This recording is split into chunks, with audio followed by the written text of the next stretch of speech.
this is my review for Beautiful Creatures by Garcia and Margaret Stohl. So this I actually got on the Ontario online lending library in audiobook form, so I don't actually have a physical book to show you, but yes. So not only is this a review for the book, but for the audiobook as well. Please don't mind Sophie. She is being her usual baby self and needs to like conjoin with me or something. So the gist of this book is you have a very, very small town in, I believe it's Alabama, somewhere in the South, where like the Confederate flag still flies on people's front porches. And you have your main characters, Ethan Waite and Lena Duchesne. So Ethan, which surprised me, was actually the narrator of the book.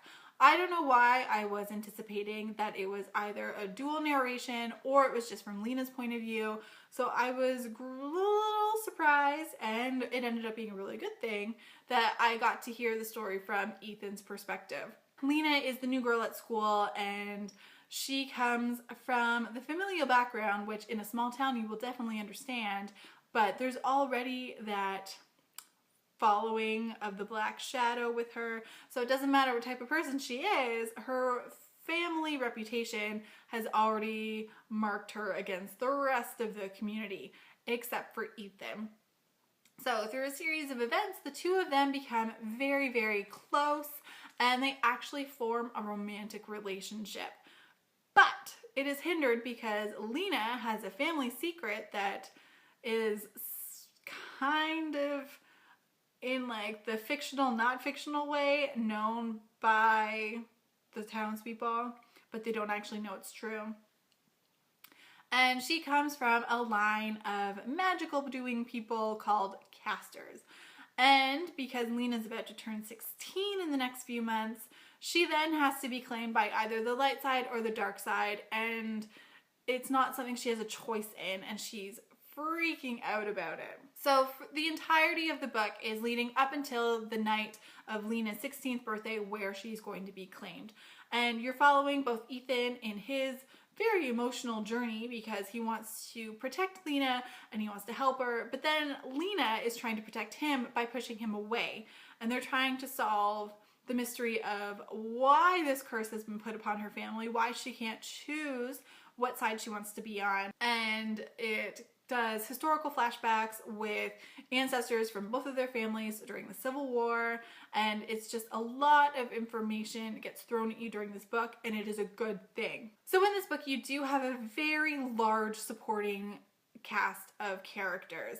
It ranges from all of the members of Lena's family, which they are in abundance, and I mean there are cousins and there are aunts and uncles and like parents and all of that stuff. And then you have Ethan's very small family, which consists of his father and his, I don't want to call her a caretaker or a housekeeper, but Amma, and Amma's a very big part of the book as well. And then you have all of the students at the high school, you have the local librarian. Like, it is a very, very big ensemble cast, and it does take a little getting used to. I mean, there were times in the audiobook where inevitably something kind of fuzzes out for you listening like a sentence or two, and then you're left kind of like spinning because you can't necessarily like backtrack easily, especially while driving. So it did sometimes take a little while for me to remember like, okay, this person is that person. But I mean, it wasn't too extensive that it wasn't possible, which is great. Personally, I found this story to be really captivating. I mean, especially in audiobook format, it did take like over 14 hours for me to get through this. So thankfully, that was just like one trip and back to London and then like a couple trips into Ottawa. But I would have rather, I think, started the audiobook and then had the option to also read the physical book, which would have made it a lot shorter. But the audiobook was really good. The only beef I have with the audiobook is the fact that they have really annoying sound effects. Like, I'm sorry, but I am not the type of person, regardless of whether it's an audiobook format or a physical book format, I don't need to hear the rain. and I don't need to hear the wind, and I don't need to hear like crowds and music playing in the background and weird stuff like that. I just don't. Like, my imagination is pretty set already. I don't need the extras added on. The only thing I did like about the fact that they had the sound effects was there's a song that is continually played within the actual book, and it was nice to have a melody to set to that so that like it's kind of something to represent it with. And it did help in that way, but I mean, they could have easily just done that and not done like the fire and brimstoneness of the other sound effects. So I would recommend this book to young adult readers because the narrators are a lot younger. They are, 15 and 16 and around that age gap.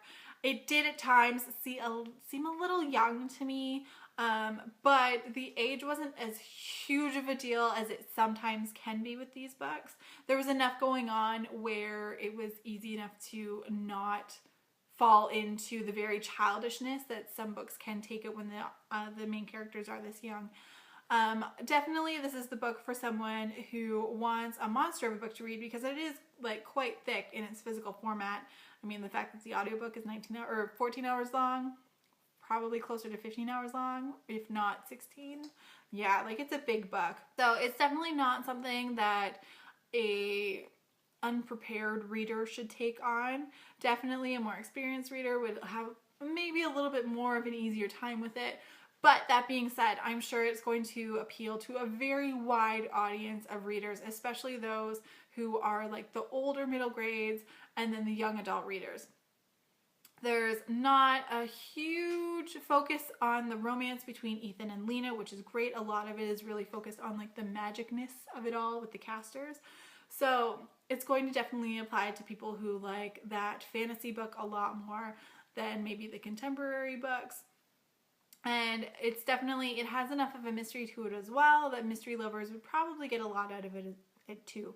So basically what I'm saying is if you think you'd like this book, definitely give it a try. So until next time, guys, happy reading. Let me know in the down bar if you've read this already. And by down bar, I mean comments area. I keep getting those two mixed up all the time.